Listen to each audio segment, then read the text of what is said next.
Hi friends, good morning. Welcome back to our channel MK study info. మనము డిఎస్సిలో భాగంగా విద్యా దృక్పథాలు టాపిక్ నుంచి బిట్స్ అయితే చూస్తున్నాం కదా ఫ్రెండ్స్. ఈరోజు జీవన నైపుణ్యాలు అనే టాపిక్ నుంచి కొన్ని బిట్స్ అయితే చూద్దాము ఫ్రెండ్స్. తప్పకుండా మన ఛానల్ని సబ్స్క్రైబ్ చేసుకోండి, వీడియోని లైక్ చేయండి. క్వశ్చన్ నెంబర్ 1, విద్యార్థిని తన జీవిత లక్ష్యం కోసం ప్రయాణించడానికి అతని మూర్తిమత్వం చిన్నాభిన్నం కాకుండా ఇవి కాపాడుతున్నాయి. ఆన్సర్ ఈస్ ఆప్షన్ 2, జీవన నైపుణ్యాలు. క్వశ్చన్ నెంబర్ 2, యునెస్కో సంస్థ జీవన నైపుణ్యాలను పాఠశాలలో ఏ తరగతి సమూహ పిల్లలకు అందించాలని పేర్కొన్నది. Answer is option 4, 8 to 12. Question number 3, 25 సంవత్సరాలు గల రాము ఉపాధ్యాయ ఉద్యోగం చేస్తూ వివాహం చేసుకోవాలని అనుకున్నాడు. అతనిలో పెంపొందిన జీవ నైపుణ్యం. ఆన్సర్ ఈజ్ ఆప్షన్ 4, నిర్ణయాలు తీసుకోవడం. క్వశ్చన్ నెంబర్ 4, ఐశ్వర్య తన జీవితంలో వచ్చిన సమస్యలను ఎదుర్కొని ముందుకు సాగుతుంది. ఆమెలో ఈ జీవన నైపుణ్యం పెంపొందింది. ఆన్సర్ ఈజ్ ఆప్షన్ 2, సమస్య పరిష్కారం. క్వశ్చన్ నెంబర్ 5, ఇతరులకు మన అభిప్రాయాలు చెప్పాలన్నా వారి మాటలు వినాలి అన్నా ఈ జీవన నైపుణ్యం తప్పనిసరిగా ఉండాలి. ఆన్సర్ ఈజ్ ఆప్షన్ 2, భావ ప్రకటన.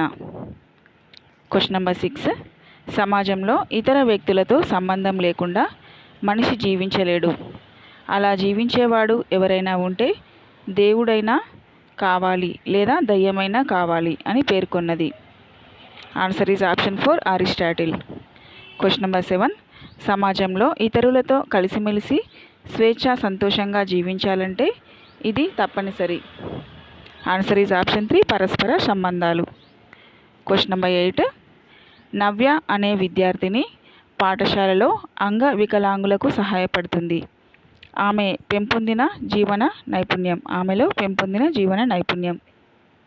ఆన్సర్ ఈజ్ ఆప్షన్ 4, సానుభూతి. క్వశ్చన్ నెంబర్ 9, జీవ నైపుణ్యం వల్ల కలిగే ప్రయోజనాలు ఏమిటి.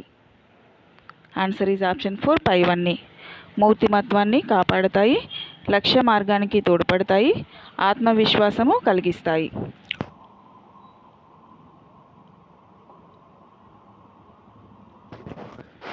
నెక్స్ట్ క్వశ్చన్ నెంబర్ 10, పాఠశాల స్థాయిలో జీవ నైపుణ్యాలు ప్రధానంగా ఎవరికి అవసరము. ఆన్సర్ ఈజ్ ఆప్షన్ 2, విద్యార్థులకు. క్వశ్చన్ నెంబర్ 11, వ్యక్తి నిజ జీవితంలో సంతోషంగా జీవించడానికి అవసరమైనవి. ఆన్సర్ ఈజ్ ఆప్షన్ 3, జీవ నైపుణ్యాలు. క్వశ్చన్ నెంబర్ 12, పాఠశాల స్థాయిలో పెంపొందించి జీవ నైపుణ్యాలను సూచించినది. Answer is option 2, UNESCO. Question number 13, శృతి ఒక వస్తువు యొక్క ఉపయోగాలను విభిన్నంగా చెప్పిన ఆమెలో పొందిన జీవన నైపుణ్యం. విభిన్నంగా చెప్తుందంటే తనలో ఏ నైపుణ్యం పెంపొందింది ఫ్రెండ్స్? సృజనాత్మకత.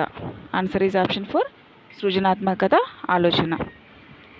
క్వశ్చన్ నెంబర్ 14, ఒక విద్యార్థి గణితం రాలేదని సైన్స్ను ఎంపిక చేసుకున్న అతనిలో పెంపొందిన జీవ నైపుణ్యం. ఆన్సర్ ఈజ్ ఆప్షన్ 2, స్వీయ అవగాహన.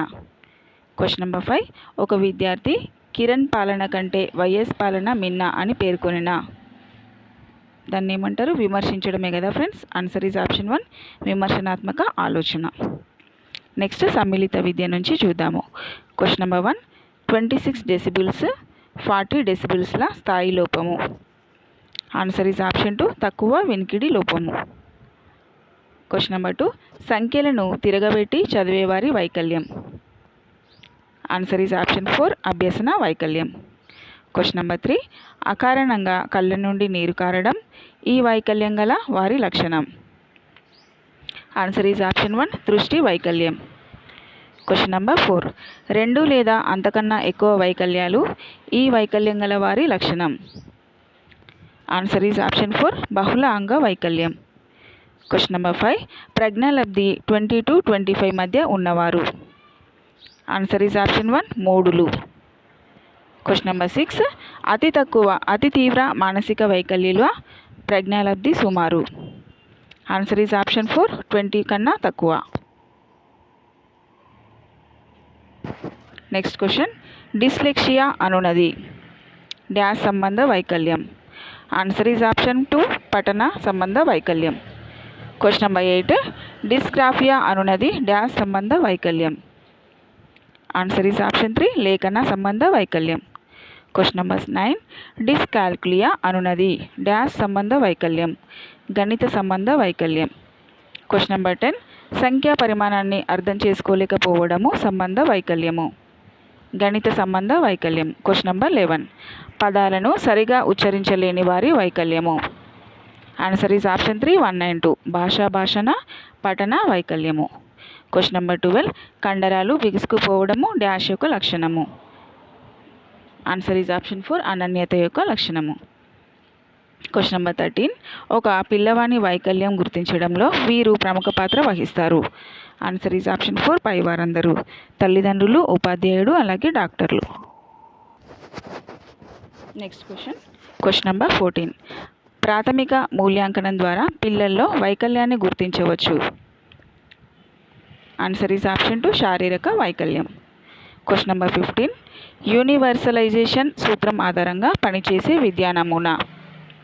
Answer is option 3 dual teaching నమూనా. క్వశ్చన్ నెంబర్ 16, ఉపాధ్యాయుడే విద్యార్థి ఇంటికి వెళ్ళి శిక్షణ ఇచ్చే బోధనా కార్యక్రమం. Answer is option 1 home based education model. Question number 17, దృష్టి వైకల్యం గల వారికి క్రింది బోధనోపకరణాలు ఉపయోగించవచ్చు. ఆన్సర్ ఈజ్ ఆప్షన్ 4 పైవన్నీ, భూతద్దాలు, బైనాక్యులర్స్, 2D మరియు 3D బోధనోపకరణాలు. క్వశ్చన్ నెంబర్ 18, అభినందన అనునది డ్యాష్ పునరుద్ధరణ. ఆన్సర్ ఈజ్ ఆప్షన్ 3 సాంఘిక పునరుద్ధరణ. క్వశ్చన్ నెంబర్ 19, వివిధ విషయాల్లోని తేడాలను గుర్తించడం. ఆన్సర్ ఈజ్ ఆప్షన్ 3 విచక్షణ. క్వశ్చన్ నెంబర్ 20, ఒక పరిస్థితిలో అభ్యసించిన ప్రవర్తనను వేరువేరు పరిస్థితుల్లో విద్యార్థి ఉపయోగించడం. ఆన్సర్ ఈజ్ ఆప్షన్ 1 సాధారణీకరణ. క్వశ్చన్ నెంబర్ 21, బుద్ధిమాంద్యము, దృశ్య బలహీనతలు ఉన్నవారి వ్యక్తి వైకల్యము. ఆన్సర్ ఈజ్ ఆప్షన్ 4 బహుళ అంగవైకల్యము. క్వశ్చన్ నెంబర్ 22, శస్త్రచికిత్స ద్వారా సరిచేయలేని వినికిడి లోపం. ఆన్సర్ ఈజ్ ఆప్షన్ 4 పైవన్నీ, వాహక సంబంధ, ఇంద్రియనాడి సంబంధ, మిశ్రమ వినికిడి సంబంధ లోపాలు. ఫ్రెండ్స్, మీకు ఒకటి చెప్పాలి, ఇది సిలబస్ గురించి. మనకు విద్యా దృక్పథాల్లో రిజిస్టర్లు అనేది ఉంది కదా ఫ్రెండ్స్, ఆ రిజిస్టర్స్ అనే టాపిక్ అయితే ఇప్పుడు మనకి లేదు ఫ్రెండ్స్. సో మీరు చదవకండి, డిఎస్సికి అది సిలబస్ నుంచి తీసేస్తారు. ఓకేనా? మరికొన్ని బిట్స్ అయితే మరొక నెక్స్ట్ వీడియోలో చూద్దాము ఫ్రెండ్స్. నెక్స్ట్ వచ్చేసి సరళీకరణ, ప్రైవేటీకరణ, ప్రపంచీకరణ విద్య అనే టాపిక్ నుంచి బిట్స్ అయితే చూద్దాము. Thank you for watching my video. Have a nice day. తప్పకుండా వీడియోని అయితే లైక్ చేయండి ఫ్రెండ్స్. అలాగే మన ఛానల్ని సబ్స్క్రైబ్ చేసుకోండి. Thank you for watching my video.